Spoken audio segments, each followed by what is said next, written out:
And I believe we're now have the recording going, so that's great. So thank you very much for your interest and for taking some time today to join us for this orientation webinar for the APLU and SciCEP Innovation and Economic Prosperity Universities Designation and Awards Program. We're really looking forward to working with folks in the coming year on this program.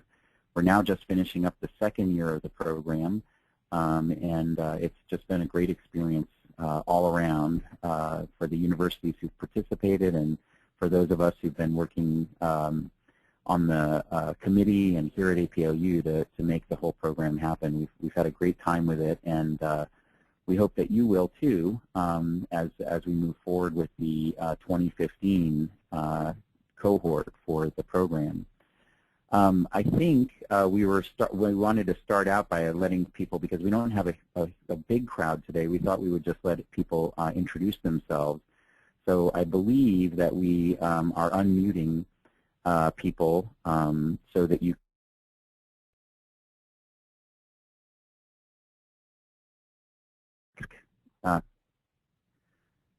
I believe that we're unmuting people so that folks can introduce themselves, because we don't have a big group, so we'd like to just get a sense of who we have here.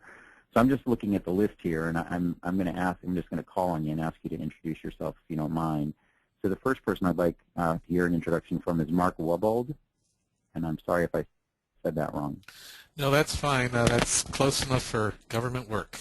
Okay, good. Thanks, Mark. So I'm from Portland State University. We were a participant at the beginning of the process last year, but then we realized as we got further into the program that we were really not in a position, not developed enough in our economic development work to really compete. And okay. So we decided to take the information that we had accumulated, to put it to work in a variety of different ways, but then to come back again this year and see if we were in a better position to actually participate in a more meaningful way. So here we are. Great. Thanks very much, Mark. Yeah, and the person that's not here and would normally be on this call is Erin Flynn. Mm-hmm. Yeah. And I know that Erin will be attending your conference this summer, so you'll have an opportunity to meet with her and learn more about what we're doing and her about what you're doing. Great. We look forward to that, Mark. I've met Erin before, and it'll be great to see her again this summer, and we're looking forward to having Portland State participate this year. All right. I see that Gail Spock is on. Gail, do you want to say hello and introduce yourself? Hope I'm not on mute, but this is Gail Spock. Hello. I am from New Jersey Institute of Technology, and I've been very involved with this process of innovation and economic prosperity, and I'd like to hear more about the awards program, and I will learn more when I am out in the conference this summer. Hello, Great. everyone. Looking forward to seeing you in San Diego, Gail. It's been too long. Yes, it has. I agree. Phyllis King, how about you introduce yourself?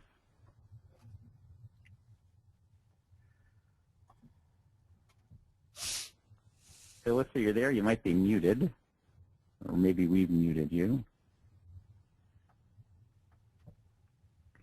Okay, I'll go on to the next one. We'll come back to you, Phyllis, and see if we can get to the next time, and if not, we'll look forward to hearing more from you later. How about Rebecca Robinson? Rebecca, would you like to introduce yourself? Sure. Can you hear me? Yep, we can hear you. Okay, awesome.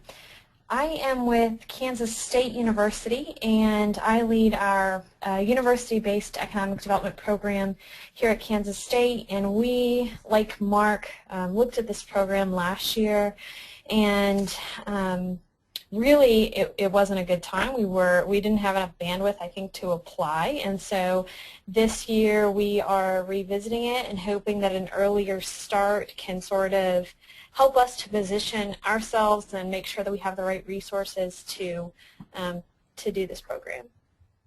Great. Thanks so much.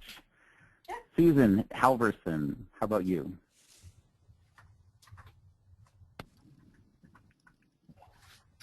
Susan, are you on mute? Okay, we'll come back to you and check in a second, Susan. How about you, Trevor Eagle? Hi there. I'm actually a colleague with Susan at Arizona State University. I'm filling in for Jacqueline Smith in the Office of University Initiatives, and we're looking forward to learning more about the Designation Awards program today. Great, thanks a lot, Trevor. How about if I go back just quickly to see if Phyllis King has been able to get the audio working yet. Phyllis?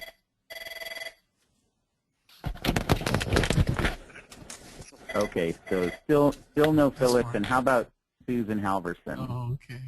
Can you hear me now? Yeah. Is that you, Susan? It is. Okay, great. I think Trevor covered Yeah, and did you what use we some are hoping to learn from Arizona State University. Great. Great. Okay, well, it sounds like people have other things going on in their office now, so we're going to go ahead and mute everybody again. Well, actually, before we mute everybody, CJ, there are a few folks here from the working group or the committee that does all the work in putting this together, so I'd like for them to introduce themselves real quick as well. Doug, we'll start with you. You want to do a quick introduction? Sure. Can you hear me? Yep. This is Doug Banks. I'm Associate Vice President for Economic Development at University of Massachusetts at the system office, where I work with our campuses, and I've been the co-chair of the working group for this Innovation and Economic Prosperity Universities program for, I think this is the second year, so I've been here since the beginning. Yeah. Okay, great. Thanks, Doug. How about you, Dwayne? Good afternoon and welcome, everybody. I'm Dwayne Dunlap. I work at Purdue University. I've had responsibilities as a department head and a dean, and have been involved heavily with our OVPR office, working in engagement. And my academic rank, I'm a full professor in the School of Engineering Technology. Great. Thanks a lot, Dwayne. How about you, Tyler? Hey, good afternoon. No, we heard you for a second there, Tyler, but then you dropped off. Can you hear me now? Yeah, now we can hear you. I'm with the University of Georgia. UGA participated in the inaugural program in 2013. I've been serving as co-chair for the past few months and will be resigning effectively in a couple of weeks. So I'm glad you guys are able to make it. We're glad to have you here, Tyler. So, again, I'm going to go ahead and ask CJ to mute folks, just because I know that you've got other things kind of going on in your office, and that the sound tends to interrupt what we're talking about here. But if you have a question that you want to ask out loud, that's fine. You should just indicate that by clicking in the area that has a question mark on the window where you see people's names listed. I'm going to go ahead and clear. I guess I can't clear those. So, CJ, if you could clear those so that when people do have questions, we can tell, and we can go ahead and open up your line so that you can ask the question. You can also ask a question at any time just by typing into the chat window, and we'll get your questions. And just make sure that you make sure that it's you can either send the questions to the organizers and panelists. In fact, I think that would be the best option, is to make sure you select organizer and panelists when you type the question into the chat window so that we can see it. Or indicate that you have a question just by clicking on that question area, and we'll unmute your line and let you ask your question. So thanks very much. I heard a couple of things during the introductions that I just wanted to address. One is that you heard a couple of institutions say, we started the program and we realized that, we weren't really in a place yet where we felt like we could dig in and do the application. So one of the things that you'll find out is that there is, it's a significant investment in time and resources institutionally to participate in this program, and that will be something that you'll have to give some thought to as you take a look at this, and make sure that you're in a position where you have the resources to dedicate to going through the program. The last 2 years, it's been a bit more of a challenge because folks have only had about 4 months to do the designation application because we've gotten started in December.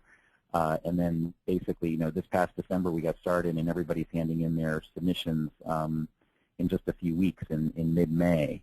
We're going to be asking you to hand in your submissions by May 1 next year, but you're going to be getting started this summer. So you'll have a lot more time, and that should even out a little bit the intensiveness of the resources that are needed in order to prepare your designation submission. And to do the self-study and the other pieces that we're going to talk about today. The other thing that's a little different now than was true in the first year is that the first year it was a competition. Basically from the beginning it was an awards program. What we learned is because folks were going to so much effort and putting so much time and energy into doing these self-studies that we didn't think it was right to just kind of pick a few people to give an award to. So what we wanted to do is we wanted to recognize any institution who really met a certain level of accomplishment in terms of what they did in their self-study or what they found in their self-study.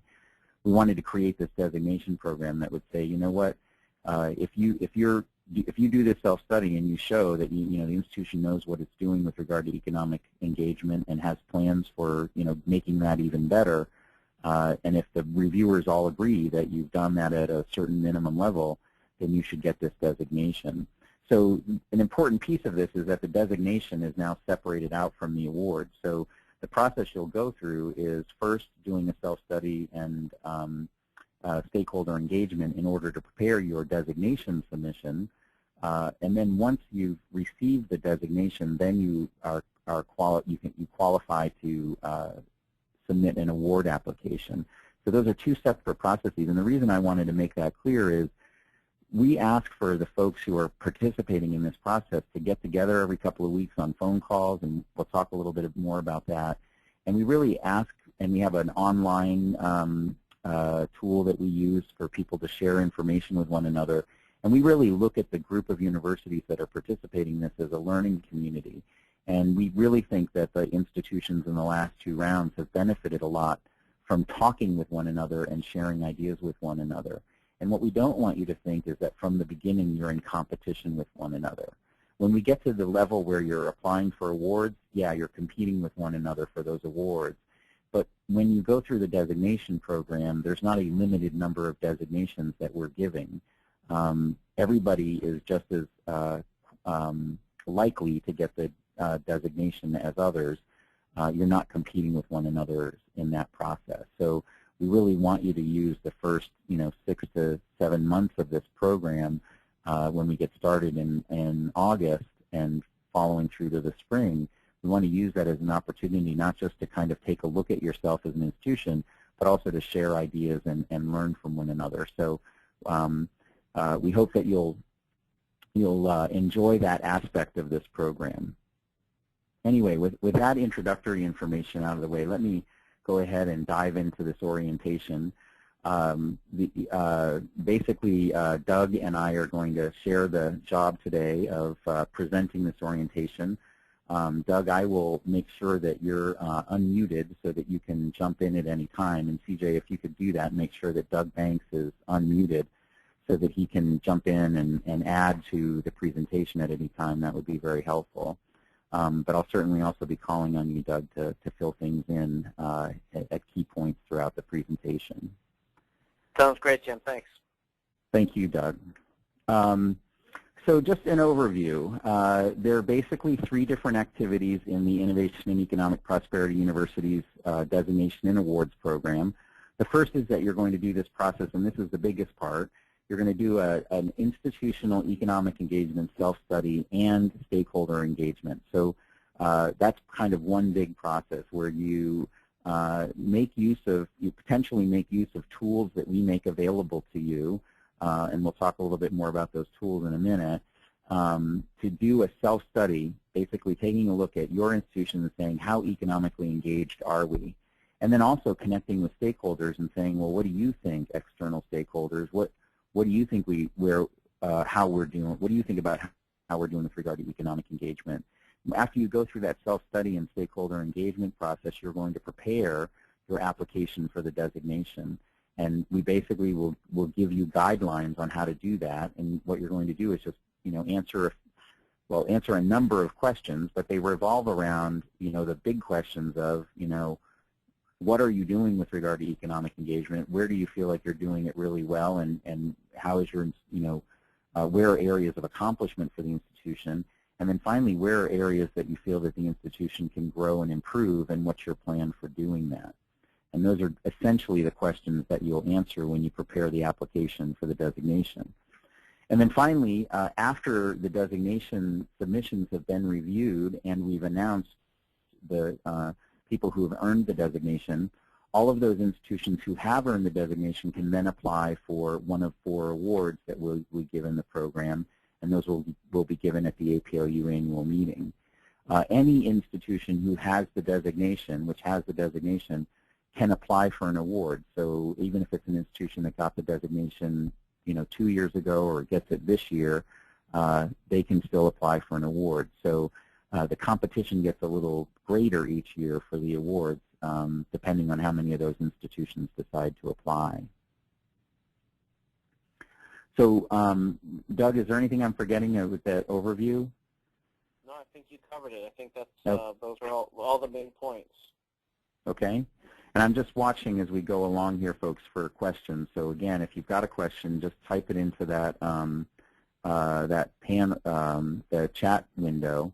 I still see an indicator that Phyllis King has a question, but we haven't been able to hear you, Phyllis, when we've unmuted you before. So if you do have a question, it would be great if you could type that into the chat window so we can respond to your question.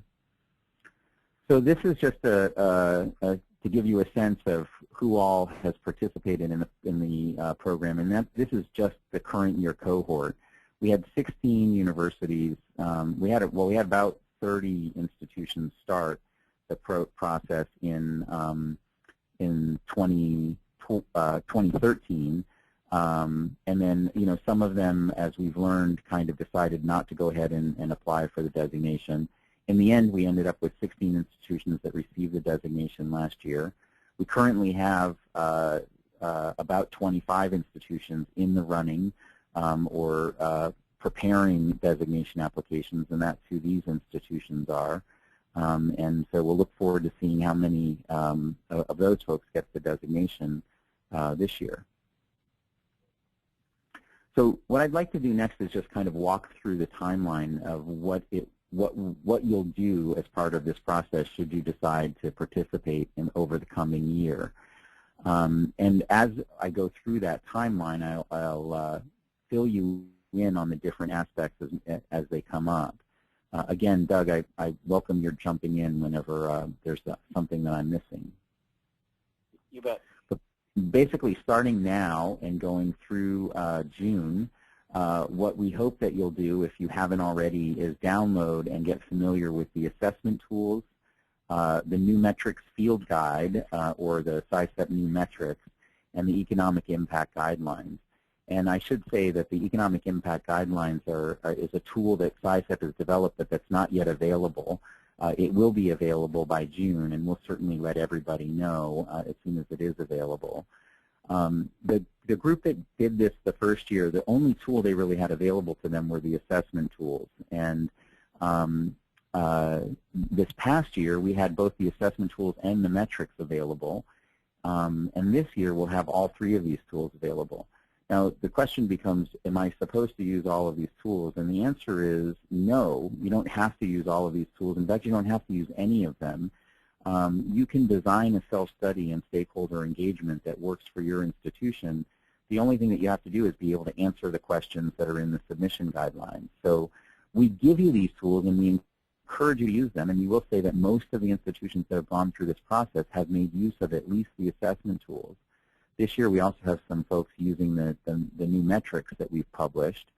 But again, you need to decide what are the right tools for where your institution is, and you need to decide what your self-study will look like in order to answer the questions that are in our guidelines. So we encourage you to get familiar with the tools because we want you to be able to make an informed decision about whether you'll use those tools as a foundation for your self-study. But you can also think about, you also should take a look at the guidelines, and again, we'll make those guidelines available to you, the submission guidelines for the designation, and you need to take a look at the questions you're going to have to answer and decide what are the best tools for you to use for your self-study and stakeholder engagement process. So that's between now and June. You should get familiar with the two tools that are available, the assessment tools and the metrics, and we have the links available for you a little later. We'll also be following up this webinar with an email to all of you to remind you where you can find these things. And then when June comes and we have the economic impact guidelines available, we'll let you know where to find those as well. The next thing we'd like for you, oh, sorry, go ahead, Doug. No, you're doing a great job. I guess I would just add that while folks are looking at the assessment tools, I would also recommend that you start thinking about who on your campus and within your institution's leadership you'll be engaging. So most of the institutions that are going through this have created a committee of some kind or a working group within the institution's leadership. We will obviously require a letter from your chancellor or president. So top leadership will have buy-in, but then you'll want to make sure that you have your team in place from the beginning so that you're communicating across the organization what you're about to go through. Thanks, Doug. So the next thing to do is to plan on participating in a half-day workshop that we're doing on June 11th in San Diego. And this workshop is paired with the SciCEP summer meeting, SciCEP and CEO summer meeting. These are two groups within APLU. If you're not familiar with them, SciCEP is the Commission on Innovation, Competitiveness, and Economic Prosperity, and CEO is the Council on Engagement and Outreach. So our hope is that many of the folks who would be participating in this workshop would already be planning on going to the SciCEP and or CEO summer meeting. So we made the workshop happen on the day right after that summer meeting ends. It would be great if you're planning to participate in this process to have somebody there at the workshop. And of course, it would be great to have you participate in the summer meeting for the 2 days prior to that. But we also understand that not everybody is going to be able to make sure that they get a representative there. So it's not a requirement for you to participate in this program that you have somebody at the workshop. But we think we put together a good program for that workshop. We think there will be people at the workshop who are participating this year and also who participated last year. So it'll be a really good opportunity to hear from others about what's worked and what's not worked in terms of processes. So do consider joining us at the summer meeting in June. By August 1st of this summer, we're going to be asking you to notify APLU of your institution's plan to go ahead and conduct the self-study and stakeholder engagement. And we're going to ask you to do that by submitting a letter of intent to participate. And to speak to Doug's point, it's really important that you get leadership buy-in on this because it does require you to bring folks together from across the institution. So that letter of intent has to come for your institution's president.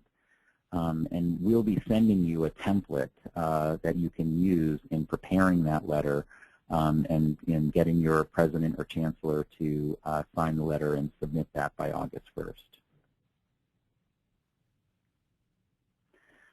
Then in August, we're going to basically get everybody up and running to start participating in the next cohort. And the way we do that is generally we have conference calls every other week that we bring people together from the cohort. And a lot of times those, at the beginning, there'll probably be some heavy-duty agendas because we have a lot of information that we want to get across.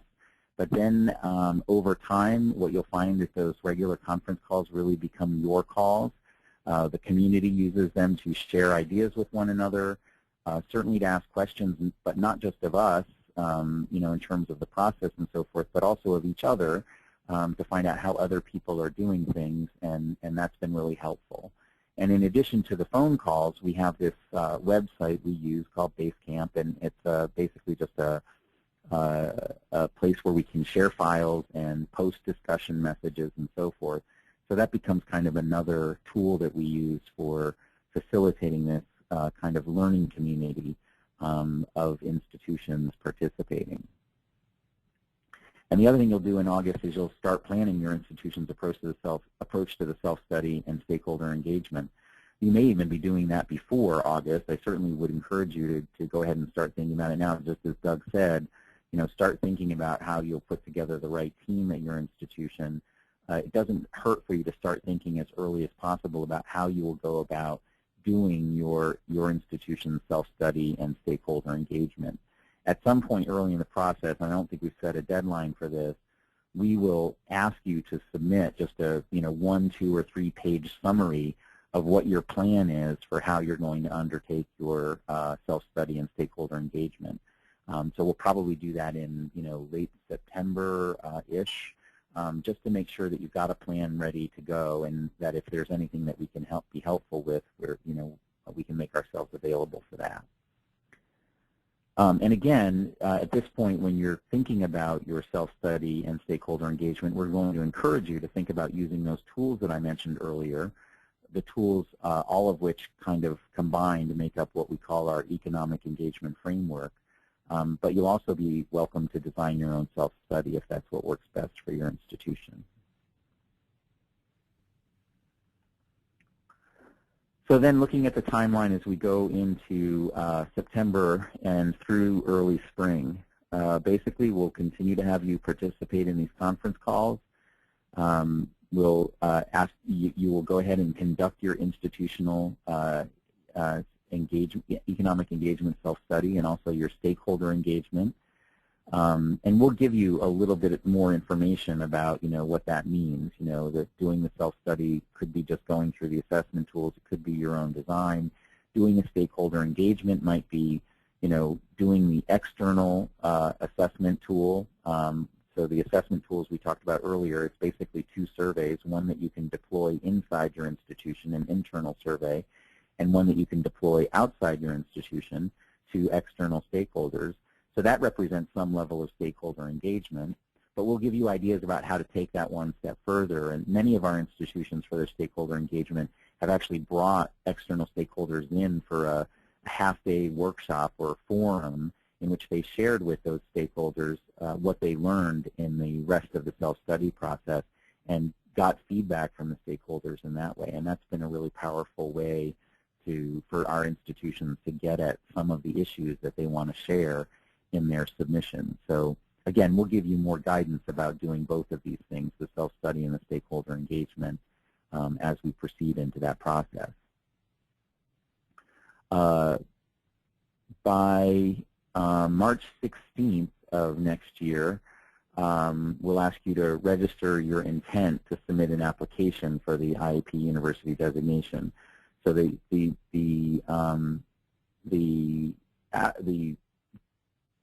I'm not sure what we have down as the deadline for submitting the actual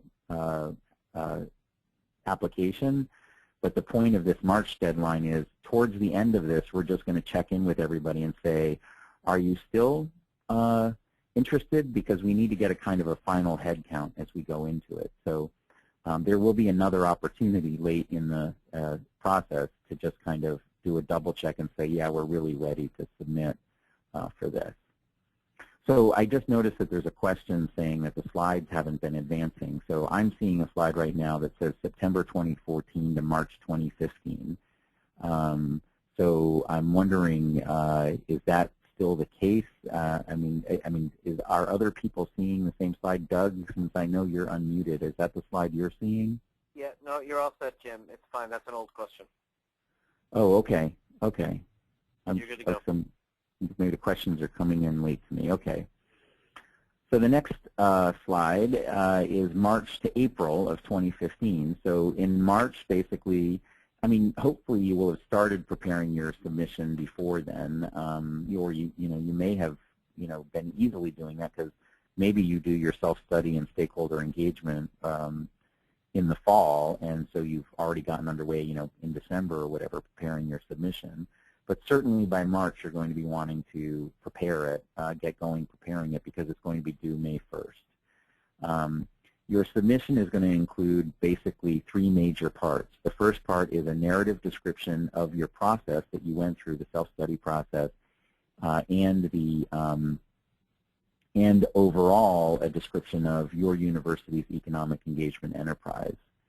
The next piece it's going to be that is going to be included in your submission is a brief description of your university's accomplishments in economic engagement.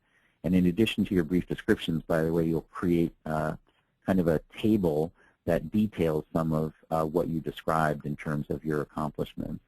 And then finally, you're going to include an improvement plan. And this is, again, we'll ask you not just for brief descriptions of your accomplishments, but also brief descriptions of areas that you've targeted for growth and improvement in your economic engagement efforts.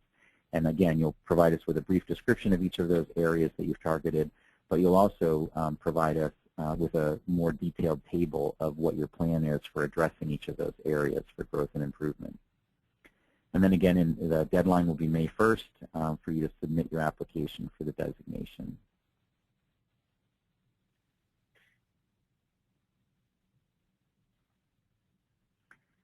So I see that Gail has a question. So can we unmute Gail so that she can ask? Well, thank you. It was a simple question. In the workshop following the CEO SICEP meeting in San Diego, do you know its length? I need to leave that day. Yeah, so sure. How long will it go, the workshop? Yeah. So, I mean, if you have to leave before the end of it, that's fine. But we start at 8 a.m. for the workshop, and we finish at noon. If you can make your plans for your flight being 2 o'clock or later, that would be great. But certainly we understand if you have to leave earlier. And by the way, the agenda for the workshop, for the half-day workshop, is attached to the draft agenda for the 2-day meeting. And that's available online. And certainly if you haven't already gotten a link to the registration for that meeting. Jim, is that under the SICEP agenda or the CEO or the one? I know they're overlapping. Right, they're overlapping, and in fact, the agenda is one and the same. So, yep. So it's just one document, and it has the agenda for both meetings in it. Okay. So. Thank you. Yep, and again, we'll be sending a follow-up email after the webinar in the next couple of days, and it'll include a link to the registration website for the summer meeting, which also includes a link to where you can download the agenda for the meeting. And like I said, on the last page of that agenda, you'll find the detail of this half-day workshop that we're doing on June 11th. Thank you, Gail. Okay, so I'm going to go on. I'm not seeing any other questions right now. So next we look to July through August of 2015. So at this point, you've submitted your application for the designation. And by this time, you will have also found out whether or not your institution has received the designation. So we'll be doing that at some point in June of next year. We'll let all the institutions know whether or not they've received the designation. And if you have received the designation, then you get to decide whether you want to prepare an award application. Now, the award application is much shorter than the designation application, and basically it's a brief overview accompanied by 3 case studies. So you're going to, give us an overview of your university's accomplishments, which you've already prepared anyway as part of the designation application. And then attached to that brief overview, we're going to ask for 3 case studies. And the case studies should look at different areas of economic engagement at your institution. So what we're asking you to do is prepare case studies that show us how your institution is involved in talent development, so education and workforce development kinds of things. Case studies that show us how your institution is involved in commercialization and entrepreneurship, so things that are related to innovation and tech transfer and those related kinds of activities. And then finally, how your institution is involved in place development, community, social, or cultural development. And so those case studies should kind of give us a sense, and of course those areas overlap, and in fact we hope they overlap, because the 4th category for the awards, not for the case studies, but for the awards, is an overall or a connections category, and that connections category really takes a look at how is your institution making linkages or connections between and among those three different areas of economic engagement: talent development, innovation development, and place development. So again, you'll get lots of guidance about what we mean by these different words and what we're looking for in the case studies. But the idea is that your goal is to get that Connections Award, and so we're asking you to prepare an award application that shows us the way in which your institution is making connections across all three of those areas. But we'll also, in addition to giving a Connections Award or an overall award, we'll also give an award in each one of the three categories to highlight institutions that are doing interesting or novel things in each one of those three areas. And I think my next slides here kind of map that out. But so the deadlines for the awards will be that at the end of August we'll be looking for the applications for those awards. And in October we'll go ahead and announce the finalists for the award, and then the award winners will be announced at the APLU annual meeting in 2015, which is November 15th through the 17th in Indianapolis. So these are criteria for, I know I've been talking about the award, but let me go back to the designation for a minute. These criteria are really what the reviewers are looking at when they review your designation application. And of course, there's much more detail in our submission guidelines about these different criteria. But in general, what the reviewers are going to be looking at is, what is the institutional understanding of its economic engagement enterprise? Do folks at the university really have a handle on what they're doing with regard to economic development? The second is, are they planning well for those kinds of activities? Is there evidence that there is concerted planning going on with regard to how the university is engaged in economic development?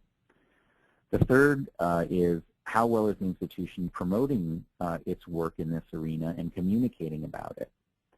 The fourth area is, how well is the institution doing in advancing university economic engagement among peers? So is the university engaged with other institutions and helping other institutions think about how to advance this kind of activity? And then finally, just an overall set of criteria which have to do with the ways in which the university defines these ideas of innovation and economic prosperity, and kind of the level to which the institution shows a commitment to the kind of ideas of university involvement in those activities.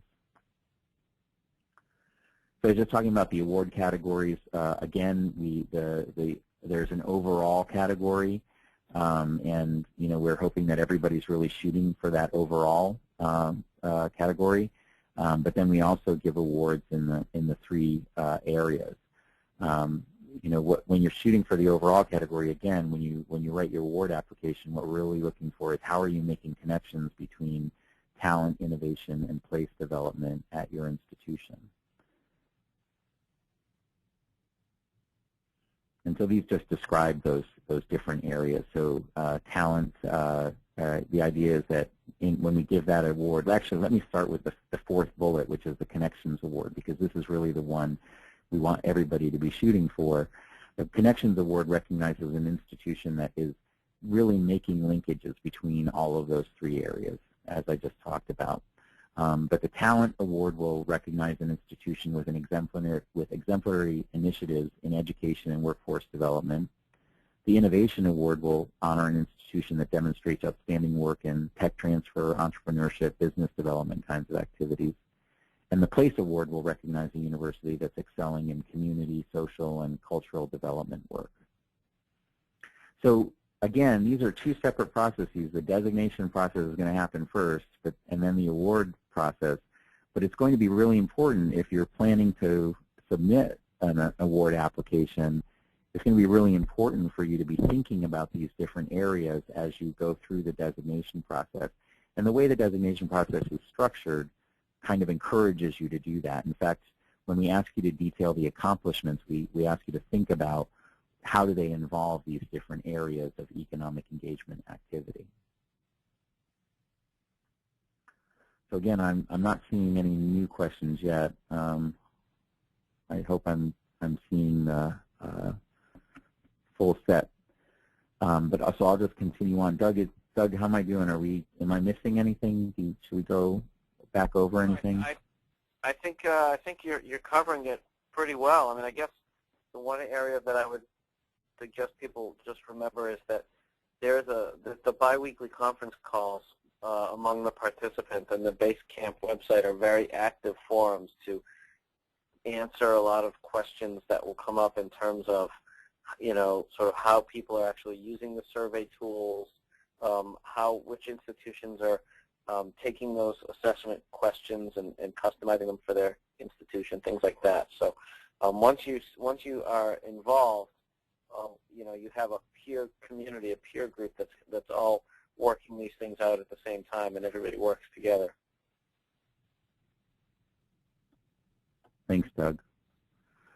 Okay, so what's next? One thing is, I mentioned before these tools in the economic engagement framework. The two tools that are currently available are the SciSEP assessment tools and also the SciSEP metrics. And there are the URLs that you can go to get those tools. If you haven't already downloaded them, when you go to these pages, you'll see that you have to fill out a very brief registration form, and then that will, after you've done that, you'll get a link to the page where you can download the tools. That's just so that we know how to stay in touch with people who've downloaded these tools. I will say that both of these, the versions that are up online right now, will be slightly different by June. We're just kind of getting them nicely published and laid out into e-publications. But as soon as the new ones are available in June, we'll send a notice to everybody, both people who've already downloaded them as well as everybody who's expressed interest in this program, just to alert you that there's a new version available when that does happen. Another thing you should... Tim, content-wise, they won't be changing that drastically. I mean, folks, in terms of the content and the questions and survey tools that are there. So, in terms of getting to understand what the content is, you're going to want to get to those now. Yeah, that's absolutely right, Doug. And that's true definitely for the assessment tools. There's virtually no difference between the version that we're going to publish in June and the one that's available online now in terms of content. It's mostly just look and feel. Right now it's basically a straight Word document, but pretty soon it'll be, as I said, a nicely designed and laid out PDF that we'll be putting up there. The SciSEP metrics, that document will change slightly content-wise, but it won't be the metrics themselves. So the metrics that we actually list in that document now are the same ones that will be in the new version. It'll just, there's some additional idea-type content that's available in the new version in June that's not in the current version. But the metrics themselves are the same thing. They'll be the same in the June version. Another thing you should be doing is registering to attend the SciSEP and CEO summer meeting in San Diego so that you can participate with us in that half-day workshop on June 11th, on Wednesday, June 11th. Again, it's not required that you participate in that workshop in order to join us for the IEP Universities program next year. But we have a great program planned, and I think you'll get a lot of ideas for getting some quick momentum on the process. So I do advise you're joining us for that workshop if you can, if it's at all possible. By August 1st, we're going to ask you to submit via a letter from your college or your university president your intent to participate. So, and again, we'll give you a template for that letter of intent. And then last, what you should do is start communicating with us. If you have questions or if there's anything we can be helpful with, you should let us know about that so that we can be sure to get you the information that you need. So, Doug, I see we have a question, but I just thought I'd check one more time. Have I missed anything here? No, I think you're doing a great job. Okay. Okay, good. Okay, so we have a question from Mark, which is was an analysis done on the first 2 years of the program to determine where the problems were. And I guess I need more information, Mark. So If we can unmute Mark, CJ, that would be helpful, because my question for you, Mark, is do you mean the problems that sort of institutions were facing as they, the problems that they learned about as they went through the self-study process, or do you mean more like problems with the process that we're doing? Well, I think that as you go through this, you must have unraveled a number of different gnarly problems, and perhaps even have created some sort of an FAQ that the community chimed in on it, and these are the things that we learned, these are the choke points that we experienced, these are the kinds of solutions we came up just as you went through the process. And I was just wondering if you had something like that developed for the newbies. It's a great, we have it, I think, but we don't have it like, we haven't prepared it. And I think it's a great point that, we probably have, we've recorded each of those kinds of questions and things that have come up, but we probably haven't put them all in one place. So, Doug and I will do some thinking after this call, because I think it's a great point. We should probably just sit down and do some thinking about what are the questions that we know will come up, what are the things that we can, give people lots of information about on the front end. I don't think it's a long list, but we probably could put together a page of questions that will help you get going right out the gate in a functional way. So Doug and I will work on that. That'd be great. Yeah, thanks, Mark. Thanks for the question and for the idea. Yeah. Sure. And so Rebecca has asked a question, which is, can we describe the benefits of the program besides the recognition, and how have other universities gained buy-in? Oh, so it's actually two questions. So let's start with that one.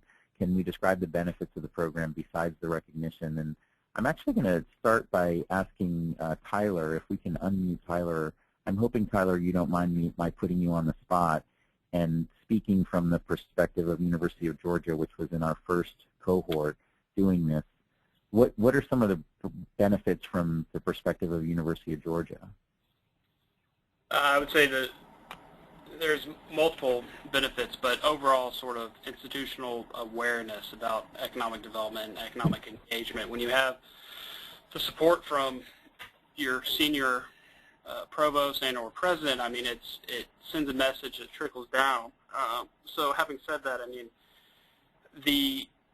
probably the most beneficial part was the actual growth and improvement chart and plan. I mean, when you sit down, we had hundreds of different internal and external stakeholders join us for one-day workshop and luncheon, and just sort of discuss, what are we doing well, what can we improve, and analyzing all of their suggestions and comments, and narrowing that down into sort of a tangible and realistic strategic plan to help better serve the state of Georgia and our citizens. I mean, it's extremely, extremely valuable and transformational. Thanks, Tyler. I will say, just to add to what Tyler said, I've asked institutions. I haven't gone through the process, right? So I only have what the institutions who have gone through it tell me. And what almost all of them have said, when I've asked them, what did you get out of this? Nobody has mentioned the recognition, frankly. Nobody's mentioned the fact that, oh, we got this nice little logo that we can use on our website or in our print materials that says we're an APOU designated Innovation and Economic Prosperity University. I think people have alluded to the idea that they like to be able to say that a national organization has recognized them. But more than that, and certainly that is secondary to the first thing that they say, which is very much in line with what Tyler just said, they say that the process that they went through to apply for the designation brought a whole new level of attention at the university to economic development and economic engagement. And importantly, it brought people inside the university together around a table who had never sat at the same table before to talk about what the university was doing. And it brought people, it uncovered sort of external stakeholders that the university didn't even really pay attention to before, or had really thought about being external stakeholders in the university's work in this arena. So I think really more than anything, the benefit that institutions are finding is that it helps kind of supercharge the institution's efforts with regard to economic engagement, because it helps a number of people come together around the questions of what are we doing well, and how can we get better at this. Doug, do you want to add anything to that? Yeah, I guess the only thing that I would add is for those universities who feel as if they're doing a good job at this already and feel like they can go it on their own, I can give the example of UMass Lowell had an economic development committee in which they had the planners from the local city and regional economic development officials meeting quarterly on the campus discussing many of these issues. But this past year, they're actually finishing it up this year. They're working on it. And what they found was using the assessment tools and the metrics gave them a structure and a framework around that economic development committee that had already existed that really gave it a purpose and again, a framework that they were then able to articulate and get the folks on that committee much more involved and frankly more engaged. So even if you're already doing something, we found that it was just a nice way to frame and create a new output for work that may already be going on. Thanks, Doug. So the other question that Rebecca had is, how have other universities gained buy-in for stakeholders to participate in the effort? And but there are both internal stakeholders and external stakeholders, right? And I think, again, what I've heard, and I will ask you, Tyler, if you could add to this in a minute, but what I've heard from people is that the way they got buy-in was to ask these questions. So the assessment tools that we make available to you, which you'll take a look at and you'll say, well, we want to change some of these questions, we want to get rid of these, and we want to add some, and so forth. And we definitely encourage you to modify these tools as much as you need to in order for them to make sense at your institution. But what I've heard from people is the way we got buy-in was we asked questions. We sent this survey out, which people loved being asked, how are we doing, and what should our priorities be? So that really was kind of the way that they facilitated getting buy-in from both internal and external stakeholders. So I'd say that the process itself creates some of that buy-in, but maybe Tyler, again, from the experience of University of Georgia, and or Doug from the experience of a couple of the campuses in the UMass system, what would you guys say about the, what institutions do to get the buy-in, both internally and externally? Well, speaking on behalf of UGA, we're a land-grant institution with a mission to serve the state of Georgia and our citizens. So, I mean, there was already an innate responsibility to sort of support this program. But in terms of other sort of external buy-ins, I mean, it was our president, our incoming president, has sort of mandated economic development as one of his main sort of priorities for his platform. So that helped. And actually, he was the provost at the time, so he's been fond of economic development from the get-go. So we were lucky to have him on board. But in terms of the external surveys, we sent it out to the Association of County Managers in Georgia, hundreds and hundreds of them, and had a great success rate with that. I mean, it's mutually beneficial to the internal and external stakeholders when you're actually sitting down and talking, and just, it's useful, and it's very, I think, unique and rare to have that much support and everybody at the same table and engaged in this conversation. And that's why I think this program is so valuable, because I don't know how many institutions are actually actively seeking input and counsel from such various external constituents. Thanks, Tyler. Doug, did you have anything you wanted to add to that? No, I think that you covered it, Jim, when you just described the fact that by asking the questions of especially on the external side, when you're asking your community these kind of questions, you're allowing them an opportunity to have a say and have input in something that they probably don't feel like they have a whole lot of access to. And then on the internal side, I think it's been covered pretty well. I mean, it gets your folks, whether it's faculty or administrators or staff, all on the same page, because economic development can be kind of a murky term, and it allows you to really define what your university means by it. And so that buy-in comes from the back and forth that takes place through the surveying and the workshops and stuff. Thanks, Doug. So we've hit the top of the hour. I just wanted to quickly finish up with a couple of things. I don't see any additional questions, but of course, if you do have more questions, please feel free to email us after the webinar and give us, let us know what you need. You can contact either Doug or myself, and our email addresses are right here on this last slide. With your questions, we'll be happy to take care of them as quickly as we can. And we'd love to hear questions from you, because we'll add them to that FAQ that Mark has encouraged us to create.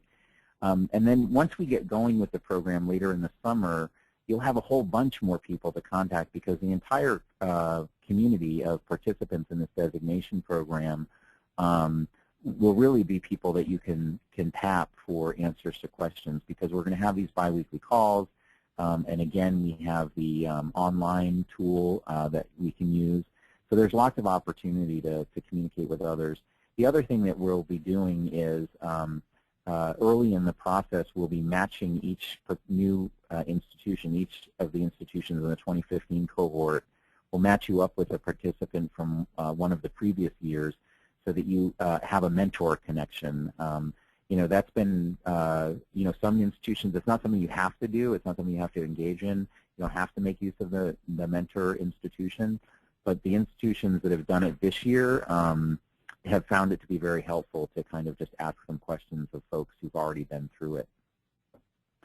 So with that, and given that we're now past 5 o'clock, I'd like to say thank you to Tyler and Doug and Dwayne for being here today to help me get through this content.